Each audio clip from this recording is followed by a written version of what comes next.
Halo, perkenalkan nama saya Vivian dari kelas 9 SMP Kita Bangsa School. Dalam video ini saya akan mempresentasikan ujian praktek dari mata pelajaran kolaboratif antara IPA, IPS, PKN, dan juga matematika. Jadi produk yang saya putuskan untuk jual adalah pelembab bibir atau lip balm alami. Berbeda dengan lip balm yang biasanya dijual, produk ini tidak mengandung bahan kimia apapun dan 100% vegan. Perbedaan lainnya yang dapat terlihat adalah kemasannya atau tabungnya yang terbuat dari karton atau kardus yang dapat diurai secara cepat. Lalu, perbedaan-perbedaan selanjutnya akan saya jelaskan lebih lanjut. Pertama-tama untuk alat dan bahannya. Jadi ada 3 bahan utama dalam proses pembuatan produk ini, yaitu soya wax, cocoa butter, dan coconut oil. Alat-alat lainnya yaitu tabung untuk memasukkan hasil dari lip balmnya. Ada parutan yaitu pesawat sederhana bidang miring, jadi permukaan datar yang tidak tegak lurus. Lalu ada sendok yaitu pesawat sederhana tuas jenis ketiga, jadi titik kuasanya berada di antara titik tumpu dan titik beban. Lalu ada mangkuk dan panci. Prosedurnya juga sangat mudah, jadi pertama kita tinggal memarut cocoa butternya, lalu kita memasukkan 1 sendok makan soya wax, 1 sendok makan cocoa butter, dan juga 1 sendok makan coconut oil ke dalam mangkuk. Lalu kita tinggal letakkan di atas panci dan kita panaskan. Dan kalau sudah leleh itu berarti sudah jadi dan kita tinggal tuang ke dalam tabungnya.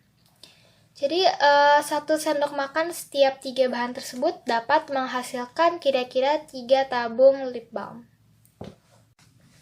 Lalu untuk harga produknya, kita dapat menggunakan rumus harga jual sama dengan laba dikali modal, lalu ditambahkan lagi dengan modal. Harga tiap bahan untuk 100 gram adalah soya wax yaitu 15.000, coconut butter 13.000, coconut oil 45.000 untuk 150 ml, dan tabung itu 84.000 untuk 21 tabung.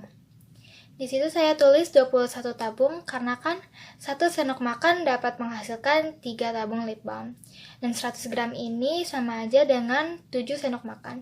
Jadi 7 dikali 3 akan menghasilkan 21 tabung. Kita tinggal menambahkan semuanya. Modalnya akan menjadi 157.000. Lalu dikalikan dengan 40% yaitu labanya akan menjadi 62.800. Lalu kita tambahkan lagi dengan modalnya. 157.000 ditambahkan dengan 62.800, kalau dibuatkan hasilnya akan menjadi 220.000. Itu untuk 21 tabung. Kita bagikan dengan 21 tabung, jadi harga untuk satu produknya itu Rp10.500. Nah, mengapa orang-orang harus mempertimbangkan membeli produk ini? Pelembab bibir adalah produk yang cukup populer di kalangan remaja. Berdasarkan motif ekonomi, produk ini dapat menjadi kebutuhan pokok seseorang, tetapi ini tidak berlaku untuk semua orang karena kebutuhan mereka berbeda-beda. Sesuai dengan Undang-Undang Dasar 1945, Pasal 28C ayat 1, dapat disimpulkan bahwa setiap orang berhak mengembangkan diri melalui pemenuhan kebutuhan dasarnya demi meningkatkan kualitas hidupnya. Melalui berbagai pertimbangan dengan prinsip ekonomi, yaitu dari harga, bahan, kualitas produknya, konsumen dapat membeli pelembab bibir dengan harga terjangkau dan yang ramah lingkungan. Biasanya pelembab bibir yang dijual itu harganya sekitar 45.000 ke atas. Lalu alasannya ini juga karena kan kita harus peduli terhadap lingkungan. Dan bahan pembuatan pelembab bibir pada umumnya itu menggunakan beeswax. Beeswax ini dihasilkan oleh lebah untuk membangun sarangnya. Nah, untuk mengatasi kelangkaan beeswax dan mencegah punahnya lebah, maka lebih baik untuk menggunakan bahan alternatif lain yang lebih ramah lingkungan.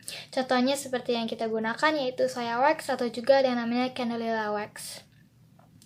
Tabung yang kita gunakan ini juga biodegradable, yaitu mudah terurai secara alami dalam waktu relatif yang cepat.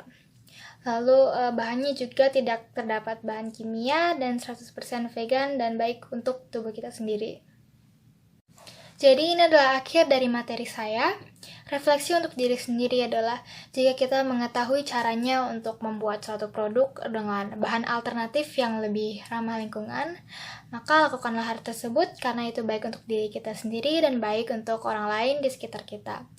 Dan ingat, jika ingin melakukan tindakan ekonomi, maka kita harus menggunakan skala prioritas agar kita mengetahui kebutuhan kita mana yang paling penting dan kebutuhan kita yang kurang mendesak. Terima kasih.